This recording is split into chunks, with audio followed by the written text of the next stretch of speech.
We're God's chosen few, and our assignment was choice. So we're going to talk about the key points that we found each important from the PowerPoint slides, as well as talk about how this is applicable as we go through SRNA school together. We're each going to go through and talk about what we found most important. Choice is a part of our everyday life. It's a blessing, but if you don't make a conscious decision on your choices, it can change the trajectory of your life course. One of the quotes that came to mind or was incorporated through the PowerPoint that was super important to me was from Joe Thomas, and his quote goes, "Anything less than a conscious commitment to the important is an unconscious commitment to the unimportant." So the sand in our example of life are the unimportant little things, the things that add up over time, but they're small in comparison to the main priorities in your life. Family, faith, school, whatever that is for you. If you fill your time and your efforts into the small things in life, they add up over time and create less room for the larger priorities in your life. So as we talked about, the sand represents our unconscious choices that we make in life. So if we fill our life up or our day with the unconscious choices, it does not leave us time for our conscious or our big parts of life, such as school, our family, our faith, whatever your hobby is to help you de-stress. So if you've got your day filled halfway full of unconscious choices and we start dropping our big stuff in, you're going to see that it quickly fills up to where it don't give us enough time to get everything we need and want to be done in our day.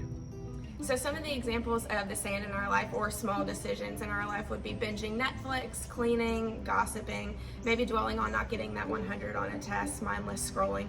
And while all these things might not be bad, we want to get rid of some of the small things in our life to make room for more of the important things in our life.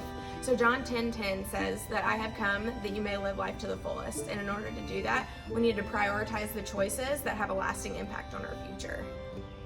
Something I took away from the PowerPoint is Thomas Jefferson's quote, "Freedom is the right to choose, the right to create for oneself the alternatives of choice. Without the possibility of choice, a man is not a man, but a member, an instrument, or a thing." And to me, that means that everyone's individualized choices throughout the day makes everyone unique. For those people who think that maybe they don't have an opportunity to make their own choices, Segelman did a study where dogs lost all their ability to control. And for people who think that their locus of control is outside of themselves, they lose the ability to make choices. But it's important to realize that you do have the ability to make choices, and your locus of control is internal. And so now we're going to show you how to put together your choices in the correct way. In order to make those choices, you have to make those steps for change. So there's 6 steps for change. One is actually to choose the change, to choose to change, make the conscious choice to change. 2 is to pray for wisdom. But if you're not religious, you can actually reflect on those choices that you want to make. 3 is to take inventory. What do you have? Okay? Take a look at your situation specifically and make those choices wisely. 4 is to prioritize those choices. What is important to you? 5, follow through with those choices. Actually make the conscious choice and follow through. Make the choice. Don't dwell on it. Make that choice. 6 is to reinforce. Reinforce your choice. Follow through with what you want to do. Next, we will show you how to make those choices in the right order. Okay, so now that we talked about how we start doing those changes, we're going to talk about how we may create those choices into actions. So we go by this word called, which is SMART. So this is specific. You should know what you want to change. M goes for measurable, which you should know how much improvement you're doing towards that goal. A should be attainable. R is by rewarded. Is this choice giving you value to your life? And then T is time specific. You should know by the time you should be actually achieving that goal or that choice. And then, now that we talked about how you should be prioritizing your choices, we're going to talk about when you should not be doing all of these important choices. So here are some tips we have for what not to do when making choices. So it's another mnemonic, HALT. The H is for hungry. When you're hungry, you probably may not make the best choice.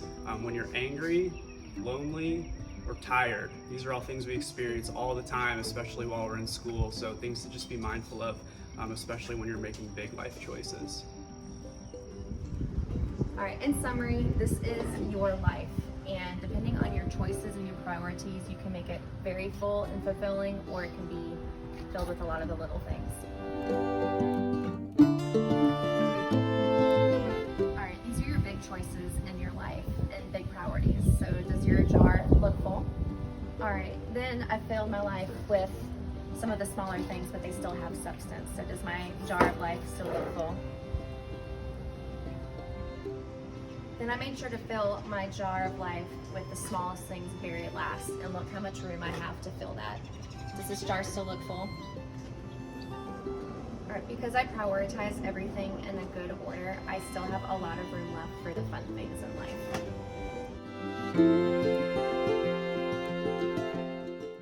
So ask yourself, does your jar of life feel full?